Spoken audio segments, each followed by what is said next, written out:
Yung US Coast Guard ay sasama daw sa Philippine Coast Guard para magpatrolya o magsagawa ng patrol dito sa West Philippine Sea, mga tol. Ano naman kaya magiging reaction ng China dyan? Alam niyo ng China, allergic to sa US Kapag nakikita nila yung US na nandito sa West Philippine Sea, talagang parang nangangati sila, mga tol. So yan ang ating aalamin dito sa Balitang Dagat ulit, mga tol. Mula rito kay John Reps, yan. Huwag niyong kakalimutan mag-subscribe sa kanyang YouTube channel. At kung bago ka pa lamang dito at gusto mo yung mga ganitong klaseng commentary and reaction, syempre huwag mo rin kalimutan mag-subscribe dito sa ating YouTube channel. Alright, so wag na natin patagalin to. Total, wala na rin naman tayong hinihintay na. Panoorin na natin to.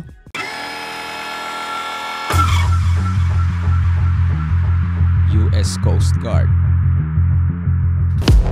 Breaking news, US Coast Guard at Philippine Coast Guard magsasagawa ng magkasanib na patrolya sa West Philippine Sea. Alamin ang buong detalye mamaya.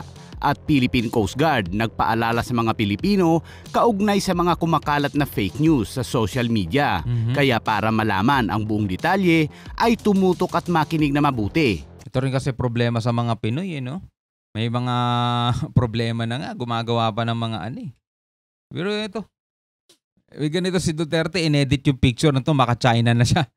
Tapos si Inday Sara, lumang picture, tas nilagyan pa ng ganitong brush. Tapos ito, panahon pa ni GMA to. Tapos ito naman, tingnan mo naman. Ay nako. Kaya para malaman ang buong detalye, ay tumutok at makinig na mabuti. Simulan na natin.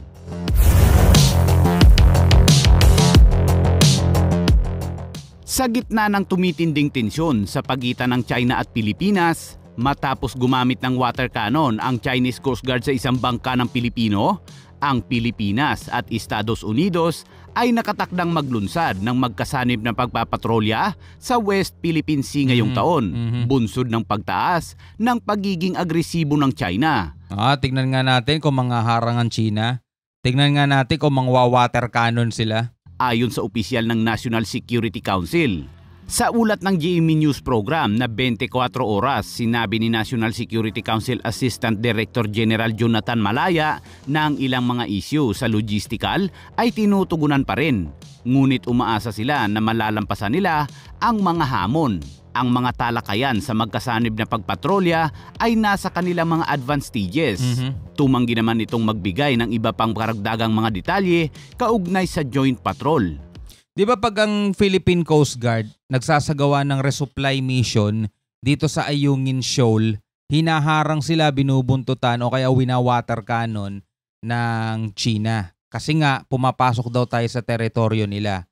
So dun lang ba sa Ayungin Shoal ang kiniklaim nila? Di ba kabuuan ng West Philippine Sea ang kiniklaim nila? So ngayon magpapatrolya daw etong Coast Guard ng US at saka Philippine Coast Guard o PCG.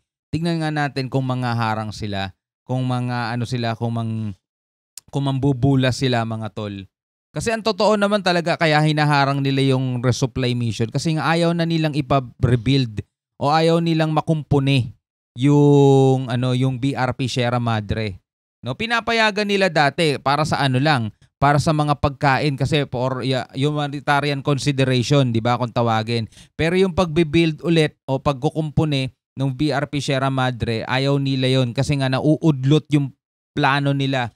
Gusto nilang tayuan na yun ng base. Alisin na talaga yung BRP Sierra Madre dun Kaya dun talaga lagi nagkakaroon ng tensyon Pero dito, tignan natin, mga tol, sa pagpapatrolya ng US Coast Guard at saka Philippine Coast Guard, tignan natin kung magpapakita ba yung kahit anino nila. Nagpakita ng kagustuhan si dating Pangulong Rodrigo Duterte sa China, ngunit iba ang paraan ng bagong administrasyon sa ilalim ni Pangulong Ferdinand Marcos Jr. Ilang linggo lang matapos ang pagbisita ni dating Pangulong Duterte sa China, ay naging mas agresibo ang pang-aangkin ng China sa West Philippine Sea. Nagpadala pa ito ng nasa 400 Chinese militia vessels sa pinagtatalunang teritoryo. Ayon sa China, dapat sundin ng Pilipinas ang ipinangako nitong aalisin ang BRP Sierra Madre sa Ayungin. Pero ayon sa mga mataas na opisyal at Pangulo, walang binitawang pangako ang Pilipinas sa China na aalisin ang barko.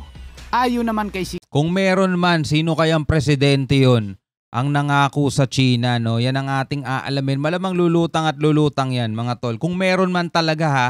Kasi syempre nagbitaw siya ng ganon public eh. Nagsalita ng ganon yung nila eh. Ang tawag dito, ambassador to the Philippines eh, di ba? Nagbitaw ng ganon, nangako kayo sa amin eh. Ilang beses kayo nangako, di nyo naman tinutupad eh. Di ba? So nagsalita sila ng ganon, public. Malamang meron talaga kahit dinideny ng Pilipinas o tinatanggi ng Pilipinas na may ganon. Pero tingnan natin kung saan nila hinugot 'yun, no? Baka meron nga naman talaga. Malalaman natin mga kapatid sa susunod kung sino yung presidente o sino administrasyon ang nangako sa China ang aalisin ng BRP Sierra Madre. Ako ang Pilipinas sa China na aalisin ng barko. Ayon naman kay security analyst na si Raymond Powell ng National Security Innovation ng Stanford, sinabi niya na ang magkasanib na pagpapatrolya ng Pilipinas at US ay magbibigay diin sa China ng higpit ng alyansa ng Pilipinas at Estados Unidos. Pinapataas ng joint patrols ang leverage ng Pilipinas kapag nagpasya na ang China sa kung ano ang susunod na gagawin nito. At sa ibang balita naman, nananawagan si Commodore J. Tariela ng Philippine Coast Guard sa mga Pilipino na huwag basta magpapaniwala sa mga nagpapalaganap ng maling impormasyon sa social media na sumisira sa reputasyon ng Philippine Coast Guard at Armed Forces of the Philippines sa pagtatanggol nila sa teritoryo ng Pilipinas. Unfortunately, dito sa mga peddler kasi ng fake news, no, those people na naging mouthpiece na ng Chinese government to spread the lies, sila yung talagang active sa social media. Mga maka-China, mga tol, no? Sila yung nagsishare ng kung ano sa Facebook, sa Twitter, sa Instagram. And unfortunately, yung general public, no, na karaniwang tao lang talaga, minsan nasisway pa nila kasi itong mga fake news peddlers na to, sila talaga yung agresibo na gumagawa ng column sa dyaryo, gumagawa ng pinag-uubusan pa ng panahon ng pag-i-edit ng videos and photos na nilalabas ng Coast Guard at ng Armed Forces of the Philippines to discredit etong transparency initiative natin sa publiko. So, I am appealing now, no? Kaya I call for unity for the Filipino people. Sino ba naman yung mga taong gumagawa nun? Itong mga Coast Guard, ginagawa na nila lahat ng paraan para maprotektahan yung ating soberanya, mga tol. Binubuwis nito mga buhay nila, tinataya nila yung mga buhay nila. 'Di ba? Kahit na delikado yung mga misyon, gagawin pa rin nila kasi hindi nila alam kung anong pwedeng gawin sa kanila nung bansang humaharang sa kanila, 'di ba? Tapos meron pa rin kontra US, gusto China, gagawa pa ng pag-uubusan pa ng oras para i-discredit ang Philippine Coast Guard. Parang sinasabi ata nila yung Philippine Coast Guard gumagawa lang din ng kwento no? Para palalain ang tension Regardless who you supported sa nakaraang eleksyon, whether you are pro-Duterte, whether you are pro-administration of the Bongbong Marcos, or whether you supported the Liberal Party. Yun ang nagiging problema.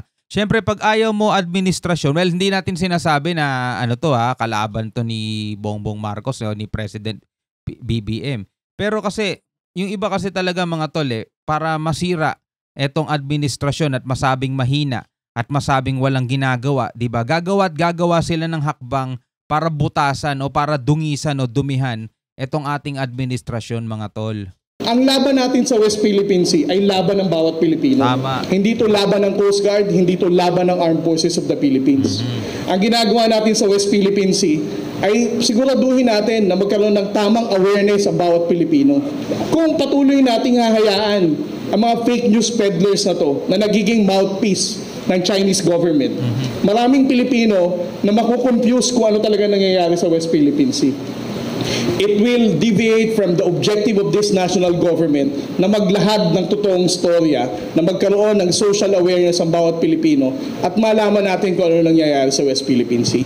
Kaya ang bawat Pilipino ngayon, kung sakali, I'm calling out to all Filipino na mahilig mag-Facebook, mahilig gumamit ng social media, kung makakakita kayo ng fake news na lumalabas sa feed nyo, at least care to comment, share the right information. This is the only way na maka-counter natin itong mga fake news peddlers na to. Huwag nating hayaan na mag-proliferate to. Otherwise, sa laban natin sa West Philippine Sea, matatalo tayo. Again, as I said kanina, masyadong agresibo ang fake news dahil alam natin tayong nananalo dito dahil sa national government, sa Philippine Coast Guard, the academic, the Department of Foreign Affairs, and the Armed Forces of the Philippines. We are the ones leading dito sa narrative na to dahil katotohanan lang ang sinasabi natin. We should be thankful now sa approach ng National Task Force West Philippine Sea. Hindi na tayo nagtatago ng kahit na anong insidente. Lahat ng nangyayari sa West Philippine Sea, we have been very transparent. Hindi lang to para sa international community to support us, but for everybody to be aware na itong West Philippine Sea, ang yaman nito ay para sa Pilipino. Kaya Tama, no, mga kapatid. Kaya kahit na sino pa yung presidente mo, kahit na si PBBM, hindi mo siya kinikilalang presidente, ayaw mo sa kanya, hindi ka maka-Marcos, di ba? Pero dapat maka-Pilipino ka pa rin, maka-Pilipinas ka pa rin. Di ba? Hindi yung sa ikababagsak ng Pilipinas yung mga ginagawa mo. Pilipino ka eh. Di ba? Dapat nga tayo, tulong-tulong tayo rito kasi ang inilalaban natin dito mga tol, yung soberanya natin, di ba? Baka naman sa susunod, ibenta mo na pati buong Pilipinas dahil sa mga pinaggagawa mo, no? mga kabayan maging mapanuri sa inyong mga nakikita o napapanood tungkol sa ganitong mga isyu. At yan muna ang bagong balita na hatid ko sa inyo ngayon. Yung mga fake news ata na kumakalat, yun yung mga parang pinapakita na gawa-gawa lang yung kwento ng Coast Guard, hindi naman daw talaga agresibo ang China, hindi naman daw talaga ang China, kakampi naman daw talaga China, kaibigan dati ng China, mga ganun mga balita mga tol, no? So bahala na lang kayong humusga dyan. Ano sa tingin ninyo mga tol? Comment kayo sa baba. Maraming salamat sa inyong panonood. Ako nga pala si Shobal D. Peace out.